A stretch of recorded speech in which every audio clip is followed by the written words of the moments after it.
Morning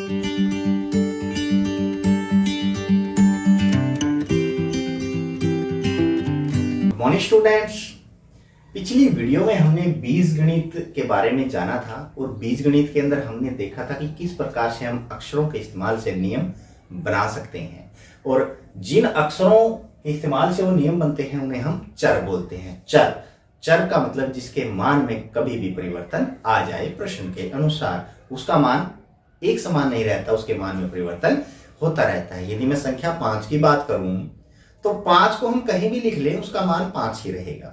लेकिन यदि मैं n लेता हूं, n को मैं किसी भी प्रश्न में यदि लिखता हूं तो उस प्रश्न के अनुसार उसका मान बदल जाता है। ठीक है, अब इससे संबंधित जो हमारे पास प्रश्नावली 11.1 है उसको हम देखेंगे। 11.1 आप अपनी पुस्तक के अंदर खोल लीजिए, क्योंकि उसी संबंधित प्रश्न है, हम देख देख के करेंगे, बोर्ड पे लिखेंगे तो हमारा ज्यादा समय वेस्ट होगा। ठीक है, मैं पढ़ रहा हूं पहले प्रश्न को।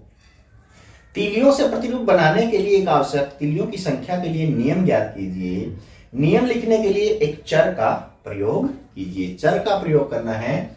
अब तीलियों से हमें ये अक्षर बनाने हैं पहले प्रश्न के अंदर, और उसने कहा है कि अक्षर टी का टी के रूप में तीलियों से प्रतिरूप। अब अक्षर टी का, ये टी है और तीलियों से प्रतिरूप हमें बनाना है इसका, और एक नियम बनाना है कि यदि मुझे इतने टी की आवश्यकता होगी तो मुझे कितने तीलियों की आवश्यकता है इतने टी बनाने के लिए। ठीक है, अब इसको सिंपल सा समझे, जैसे कि हमने पिछली वीडियो के अंदर भी ये चीज देखी थी कि जितनी तीलियां हैं टी के अंदर, कितनी तीलियां इस्तेमाल हो रही है एक टी में? 2। अब 2 टी बनाऊंगा तो कितनी होंगी?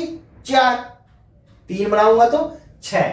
मतलब 2 तीलियों को आगे आगे बढ़ाता रहूंगा तो उसका नियम हमारे पास, यदि मैं n टी बनाऊंगा तो कितनी तीलियों की आवश्यकता होगी? सीधा लिख देना है 2n, जो हमने पिछली वीडियो में पढ़ा है।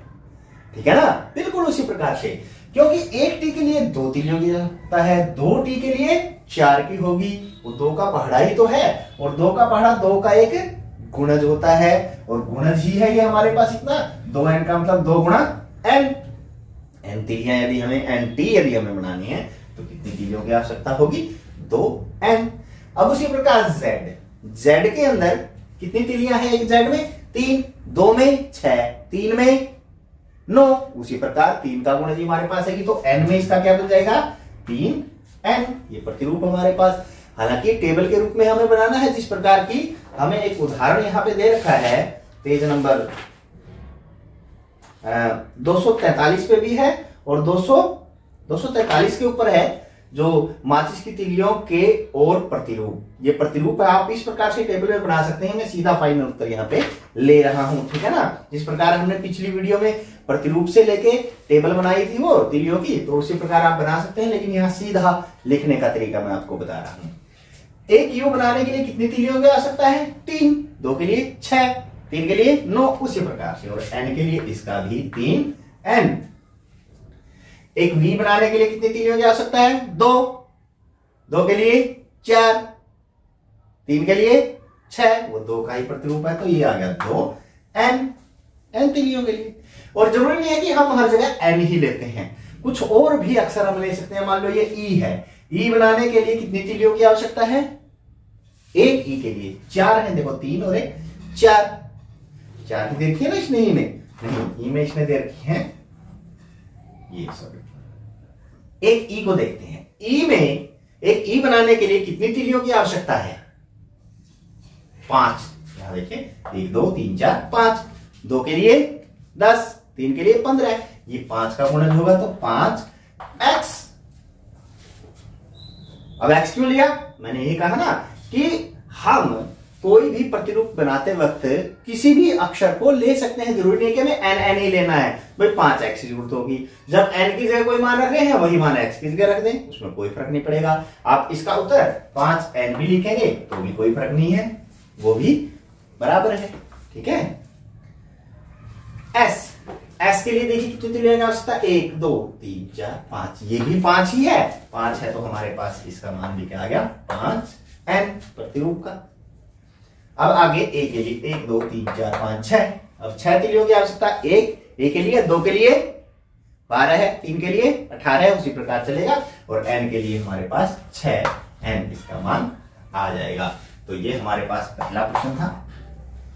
जो अच्छे से आपने समझ भी लिया होगा। अब दूसरे प्रश्न को देखते हैं। दूसरे प्रश्न में हम अक्सर एल सी एफ के प्रतिरूपों के लिए नियम को पहले से जानते हैं। देखो एल और सी का हमने पीछे किया है, एफ का भी वही हो गया, ठीक है, हमने इनको कर रखा है। ऊपर प्रश्न 1 में दिए गए कुछ अक्षरों में वही नियम प्राप्त होता है जो एल से प्राप्त हुआ था। ये अक्षर कौन कौन से, ऐसा क्यों है? एल से जो प्राप्त हुआ था। एल में कितनी तीलियां हैं? 2। तो इस एल जैसे प्रतिरूप वाले हमारे पास यहां कौन से और अक्षर आए हैं? ध्यान से देखो, एल का हमने पिछले वीडियो में क्या निकाला था? 2 तीलियां हैं तो 2 एन। अब 2 एन वाला है कौन सा है? टी। और कौन सा है? वी। 2 ही है। और ऐसा क्यों हुआ है? वो उत्तर में मांग रहा है कि ऐसा हुआ क्यों है? क्यों हुआ है?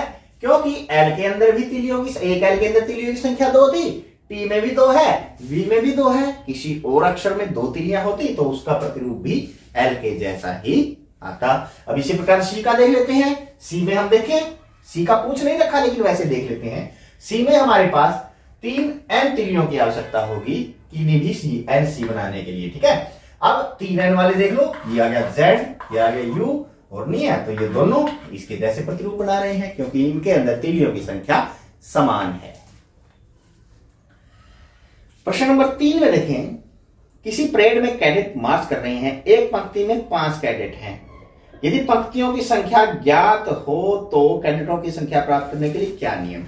अब ये प्रश्न अब शुरू हो गए हैं इन नियमों से संबंधित। को ध्यान से देखना कि हमें पता है कि कैडेट हैं जो कैसे खड़े होते हैं?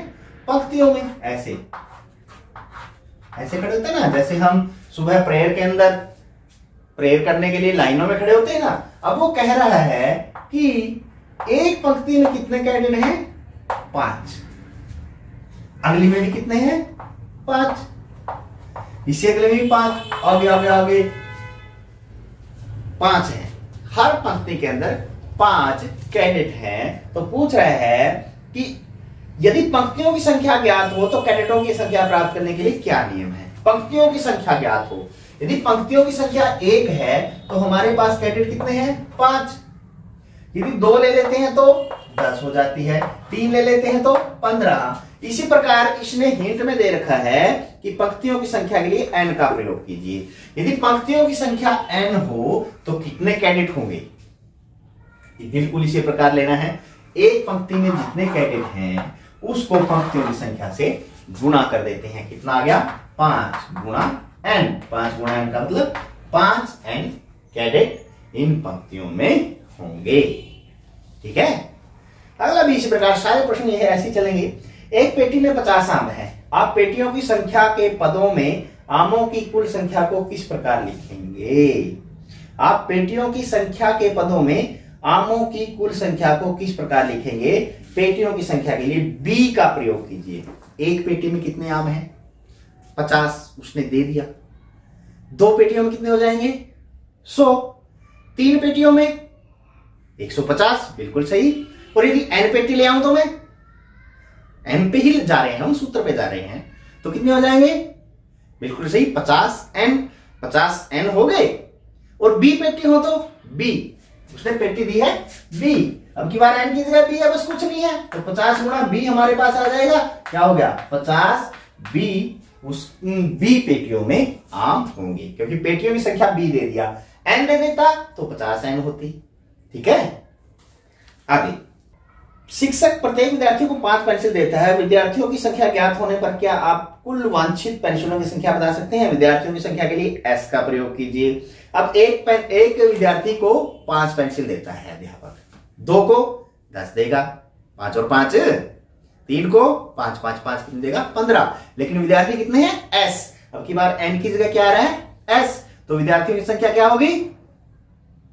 बिल्कुल सही, कितना? 5s हो गई। अब यार 5 गुणा s, अब की बार n की जगह s है, तो अक्षर तो कोई भी आ सकता है, ठीक है ना। एक चिड़िया 1 मिनट में 1 किलोमीटर उड़ती है। क्या आप चिड़िया द्वारा तय की दूरी को मिनटों में उसके उड़ने के समय के पदों में व्यक्त कर सकते हैं? एक चिड़िया 1 मिनट में 1 किलोमीटर उड़ती है, तो t मिनट में कितने किलोमीटर उड़ेगी? तो t गुणा 1 आ जाएगा सीधा सा। 1 गुणा टी एकम टी किलोमीटर उड़ेगी।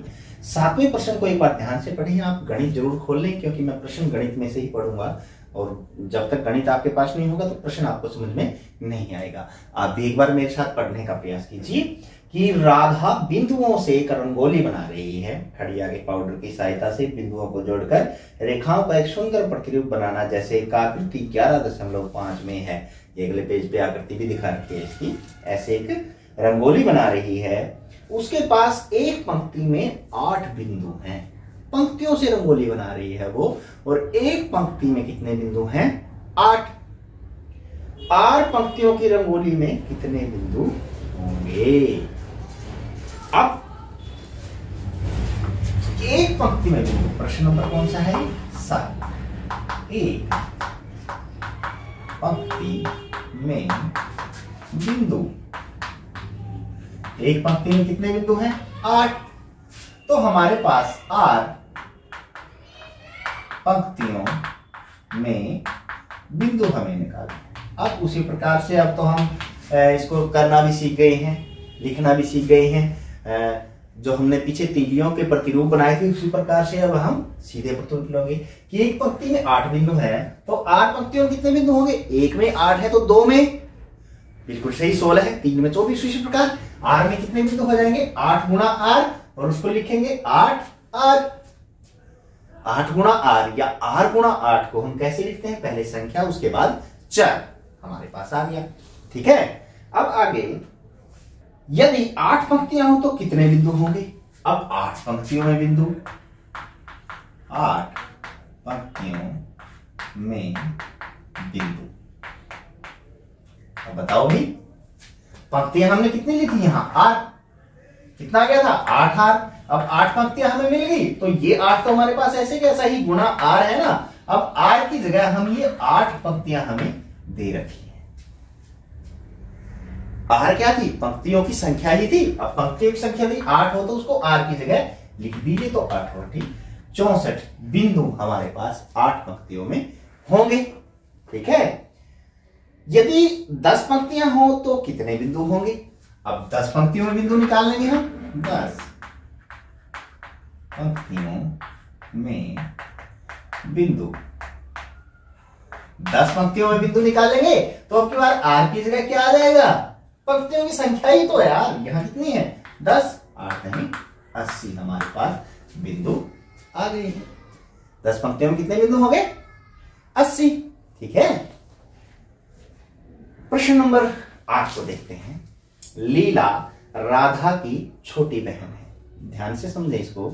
लीला जो है राधा की छोटी बहन है। लीला राधा से 4 वर्ष छोटी है। क्या आप लीला की आयु राधा की आयु के पदों में लिख सकते हैं? राधा की आयु हमें दे रखा है x वर्ष। 8वें प्रश्न में हमें दे रखा है राधा की आयु कितनी है? x वर्ष। आयु हमेशा वर्षों में आती है ना। आप कितने उम्र के होंगे अभी?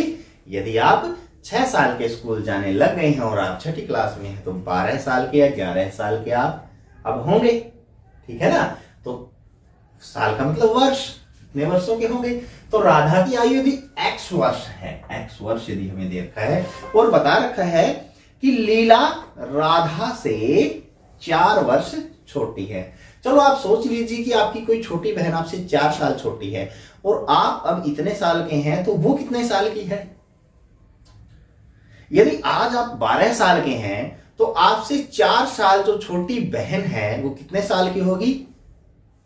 बिल्कुल सही, 8 वर्ष की होगी। और यदि आप 13 वर्ष के हैं तो वो 4 साल छोटी कितने वर्ष की होगी? बिल्कुल सही, 9 वर्ष की होगी। कैसे निकाला आपने ये?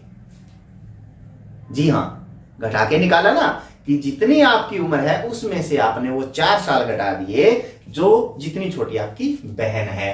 अब उसी प्रकार राधा की आयु x वर्ष है और लीला की आयु यदि हम निकालेंगे तो लीला उससे कितने वर्ष छोटी है? 4 वर्ष। तो राधा की आयु में से हमें 4 साल घटाने पड़ेंगे, 4 वर्ष घटाने पड़ेंगे। तो घटाने में देखो, गुणा की स्थिति में हम सीधा लिखते थे 8, घटाने की स्थिति में हम क्या लिखेंगे? जो आयु दे रखी है x, इसमें से 4 घटा के कितने वर्ष। क्योंकि चर में से संख्याएं नहीं घटेंगी, संख्याएं संख्याओं में से घटेंगी और चर जो समान होंगे उसमें से चर घटेंगे। तो इसलिए इसको हम ऐसा ही लिख देंगे कि x घटा 4 वर्ष है जो वो लीला की आयु होगी। 4 साल छोटी, छोटी के लिए हमने घटा दिया और बड़ी होती तो उसकी आयु में जोड़ देते। बिल्कुल सही, ठीक है। तो इतना ही आ गया हमारे पास, लीला की हमने लिख दी राधा की आयु के पदों में। 9वां प्रश्न एक बार देख लेते हैं। मां ने लड्डू बनाए हैं, मां ने लड्डू बनाए, उन्होंने कुछ लड्डू मेहमानों और परिवार के सदस्यों को दिए। कुछ लड्डू क्या किए उसने, मेहमान आए हुए थे, मेहमानों को दे दिए, कुछ परिवार के सदस्यों में बांट दिए। फिर भी 5 लड्डू शेष रह गए, 5 फिर भी बच गए। यदि मां ने L लड्डू दे दिए हो तो कुल कितने लड्डू बनाए थे? प्रश्न को थोड़ा ध्यान से समझे। मां ने कुछ लड्डू बनाए थे, उन लड्डुओं में से कुछ लड्डू उसने मेहमानों को और परिवार के जो बाकी सदस्य हैं उनमें बांट दिए, और उसके बाद भी कितने लड्डू बच गए? 5 लड्डू बच गए, 5 लड्डू बच गए। तो मां ने कितने लड्डू बनाए थे? यदि बांटे गए लड्डू कितने हैं? L। देखो 9वें प्रश्न में बांटे गए लड्डू, कितने लड्डू बांटे हमें? L। बचे हुए लड्डू कितने हैं? 5। मां ने लड्डू बनाए, मां ने कुल कितने लड्डू बनाए? मां ने कुल लड्डू बनाए, कितने लड्डू बनाए? अब ये हमें निकालना है भाई। चलो मान लिया कि मां ने लड्डू जो बनाए थे उसमें से 20 बांट दिए। कितने बांट दिए? 20 बांट दिए, और बचे हुए तो हमें पता है कितने हैं? 5। तो मां ने कुल कितने लड्डू बनाए थे? बिल्कुल सही, 25 लड्डू बनाए थे। चलो दूसरा एक और बार मैं पूछ रहा हूं कि मां ने मान लिया कि 8 लड्डू बांट दिए और 5 तो बचे हुए हैं हमारे पास, तो कितने बनाए थे कुल? बिल्कुल सही, 13 लड्डू बनाए थे। कैसे निकाल रहे हैं आप ये? जोड़ करके। जी हाँ, जितने बांटे हैं और जितने बच गए उनका जोड़ के बराबर ही तो मां ने लड्डू बनाए थे। तो अब मां ने जो बांटे हैं लड्डू L और बच गए हैं 5, तो कुल कितने बनाए थे? इनका जोड़ करके लिख देंगे, और जोड़ करके हमारे पास क्या आ जाएगा इसका? यहां नीचे लिख रहा हूं मैं, L जमा 5। तो मां ने कितने लड्डू बनाए थे? L जमा 5। जिस प्रकार यहां आयु को हमने घटा दिया था कि वो छोटी थी, अब ये तो दोनों के मिलान से ही कुल लड्डू बनाए थे, तो दोनों को जोड़ दिया। मां ने कुल लड्डू कितने बनाए थे? L जमा 5। तो अलग टाइप के थोड़े से प्रश्न अब इसके अंदर आ रहे हैं, नियम बन रहे हैं। आगे हम नियमों से इन संख्याओं को निकालना भी सीखेंगे। प्रश्न नंबर 10। संतरों को बड़ी पेटियों में से छोटी पेटियों में रखा जाना है। संतरे बड़ी पेटियों में आते हैं, फिर छोटी पेटियों में पैक करके आगे जाते हैं। वो जब एक बड़ी पेटी को खाली किया जाता है तो उसके संतरों से 2 छोटी पेटियां भर जाती हैं। एक बड़ी पेटी को खाली करेंगे तो 2 छोटी पेटी भर जाती हैं। फिर भी 10 संतरे शेष बच जाते हैं, 10 और बच जाते हैं। यदि एक छोटी पेटी में संतरों की संख्या को x लिया जाए तो बड़ी पेटी में संतरों की संख्या क्या है? देखो छोटी पेटी में, यहां पे प्रश्न नंबर 10 को कर रहे हैं। छोटी पेटी में संतरों की संख्या में दे रखी है, वो क्या है? x। एक छोटी पेटी के अंदर कितने संतरे आते हैं हमारे पास? x।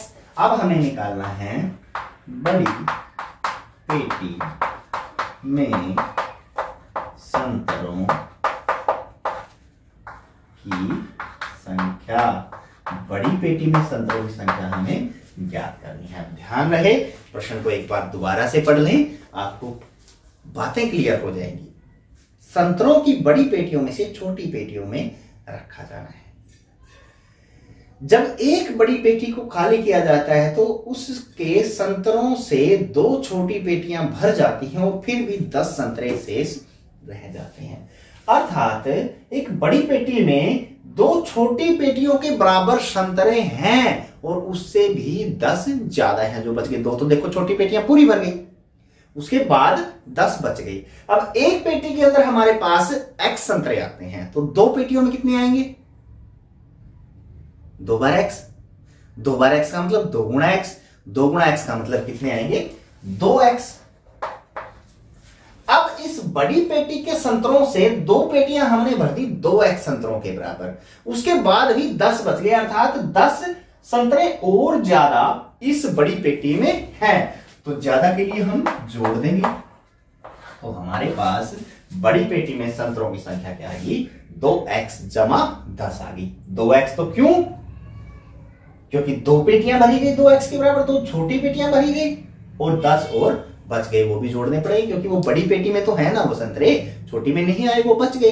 तो बड़ी पेटी में संतरों की संख्या हमारे पास 2x जमा 10 आ गई। ठीक है, थोड़े अलग प्रश्न है ये दोनों, ध्यान से देखें, बड़े मजेदार तरीके से समझ में आएंगे। 11वां, तीलियों से बने हुए वर्गों के नीचे दिए प्रतिरूपों को देखिए। ये वर्ग अलग नहीं है, 2 संलग्न वर्गों में से एक तीली उभयनिष्ठ है। इस प्रतिरूप को देखिए और वह नियम ज्ञात कीजिए जो वर्गों की संख्या के पदों में आवश्यक तीलियों की संख्या देता है। यदि आप अंतिम और ज्यादा तीली को हटा दें तो आपको सी का प्रतिरूप प्राप्त हो जाएगा। ये तो आगे अलग दे रखा है, हाँ दे दिया भाई। हाँ, अभी हमें वर्ग बनाने हैं, ये वर्ग बना रखे हैं। एक वर्ग में हमारे पास तीलियों की संख्या 4 है, 2 वर्ग में कितनी है, ध्यान से गिने, 1 2 3 4 5 6 7, 7 है, 4 और 8 नहीं है क्योंकि ये तीली उभयनिष्ठ है, इन दोनों में उभयनिष्ठ का मतलब जो दोनों में होती है। उसी प्रकार 3 वर्गों में कितनी है, 4 और 3 7 और 3 10 है। और उसी प्रकार हमारे पास 4 में कितनी है, यहाँ 13 है जब तीलियों की संख्या गिनोगे। अब जो हमने प्रतिरूप पहले किए हैं उनमें तो हमारे पास तीलियों की संख्या हर आकृति के साथ दुगनी होती चली गई थी, ठीक है ना, क्योंकि यदि यहाँ एक वर्ग है वो 4 तीलियों से बना हुआ है तो 2 वर्ग 8 में मिलते हैं, लेकिन एक उभयनिष्ठ होने के कारण यहाँ गड़बड़ हो गई। यदि सीधी होती तो हम लिख देते कि जो n हमें वर्ग बनाने हैं, n वर्ग, तो उसमें तीलियों की संख्या कितनी आई, तो हम सीधा 4n लिख देते, लेकिन अब नहीं लिख सकते क्योंकि बराबर 4 4 नहीं आ रहे हैं। तो क्या करेंगे, अब यही चीज ध्यान से देखें, थोड़ा सा ध्यान लगाएं कि हर जो एक एक वर्ग बढ़ रहा है उस बढ़ने के साथ साथ तीलियों की संख्या कितनी बढ़ रही है पहले देखिए। 4 से 7 हुआ 3 बढ़ी, 7 से 10 हुआ 3 बढ़ी, 10 से 13 हुआ 3 बढ़ी, 3 3 तो बढ़ ही रही है हर स्टेप में आगे। तो हमारा पहला स्टेप यहाँ पे हो जाएगा 3n, जितनी तीलियां हर बार बढ़ रही हैं, इसका प्रतिरूप बनाने के लिए, इसका नियम बनाने के लिए। अब 3n तो देखो बढ़ ही रहा है, 3 तीली तो हर एक आकृति जो हमारे पास बन रही है अलग से अलग उसमें बढ़ ही रही है। उसके बाद फिर पहली तीली की तरफ हमें ध्यान देना है, पहली तीली की तरफ हमें ध्यान देना है। यदि हम पहली तीली को ध्यान से देखें तो यहां पे बढ़ी गई तीलियों से कितनी ज्यादा तीली हैं, एक ज्यादा तीली है, जितनी ज्यादा तीली होगी उतनी हम यहाँ पे जोड़ देंगे। तो इसका प्रतिरूप हमारे पास क्या बनेगा, 3n जमा 1। फिर ध्यान से समझें, जितनी तीलियों की संख्या हर एक आकृति के बाद बढ़ रही है, जैसे एक वर्ग था फिर 2 वर्ग 3 और 3 3 बढ़ रही है, तो जो n लिया है हमने लास्ट में भी n वर्ग कितनी तीलियों में बनेंगे तो उसके साथ इसकी गुणा कर देंगे, 3n आ गया। और जो पहले जो तीलियों की संख्या है उसमें से इसको घटा के जो बचेगा वो उधर जाके जोड़ देंगे। अब यहां से ध्यान से देखें, यदि मुझे एक वर्ग बनाना है तो 3n, 3 एकम 3, 3 जमा 1 कितने आ गए 4। और यदि मुझे 2 बनाने हो 2 वर्ग तो यहाँ 3 दूनी 6, 6 जमा 1 कितने आ जाएंगे 7। हमारे पास ये है ही 7 और इस प्रकार से हम बना सकते हैं, ठीक है। उसी प्रकार हमारे पास इसका दूसरा भाग है, ये ए भाग था हमारे पास और ये बी भाग है। बी भाग के अंदर हम देखेंगे बढ़ी आकृति 11.7 तीलियों से मैंने त्रिभुज का एक प्रतिरूप दर्शा रही है। उपरोक्त प्रश्न 11a की तरह एक व्यापक नियम ज्ञात कीजिए जो त्रिभुजों की संख्या के पदों में आवश्यक तीलियों की संख्या देता है। सेम वही है, अब इसमें भी देख लेते हैं। एक त्रिभुज बना है, तीलियां कितनी हो गई भाई 3। ये 2 त्रिभुज बने हैं, देखो एक त्रिभुज ये एक ही है, इसमें तीलियों की संख्या 5। ये 3 बने हैं, इसमें तीलियों की संख्या 7। 4 बने हैं, तीलियों की संख्या 9। उसी प्रकार मुझे n के लिए तीलियों की संख्या ज्ञात कीजिए। n त्रिभुजों के लिए तीलियों की संख्या बताएं। पहले तो ये देख लेते हैं, पहले प्रश्न की तरह ही कितनी तीली बढ़ रही है। 3 से 5 हुए 2 बढ़ी, 5 से 7 हुए 2 बढ़ी, 7 से 9 हुए 2 बढ़ी। तो हमारे पास सीधा 2n तो हमारे पास आ ही गया। 2 बढ़ रही है तीलियां, तो n के साथ सीधी गुणा कर दें, 2n हो गया। अब जितनी बढ़ोतरी हुई है और उससे कितनी ज्यादा पहले वाली आकृति की तीलियां हैं, कितनी है, 3 में से 2 गए, 1 है, तो 2n की इधर ले जाके क्या कर देंगे, फिर उसको 1 को जोड़ देंगे उसी प्रकार पहले वाले की तरह। तो यहाँ पे इस प्रतिरूप में तीलियों की संख्या निकालने के लिए यदि n हमें त्रिभुज बनाने हैं तो वो क्या होगी, 2n जमा 1 होगी। तो ये 2 प्रश्न आज इस वीडियो के माध्यम से हमने किए। ये प्रश्नावली आपकी पूरी हुई। आशा है ये पूरी प्रश्नावली आपको अच्छे से समझ में आ गई होगी। अब इसको कीजिए और अपने अध्यापकों को दिखाइए। फिर भी कोई प्रश्न समझ में ना आया हो तो वीडियो के शुरू में हमारा फोन नंबर दिया हुआ है, आप हमसे संपर्क कर सकते हैं। और इसी तरह की और वीडियो देखने के लिए हमारे साथ बने रहें। तब तक के लिए बाय बाय।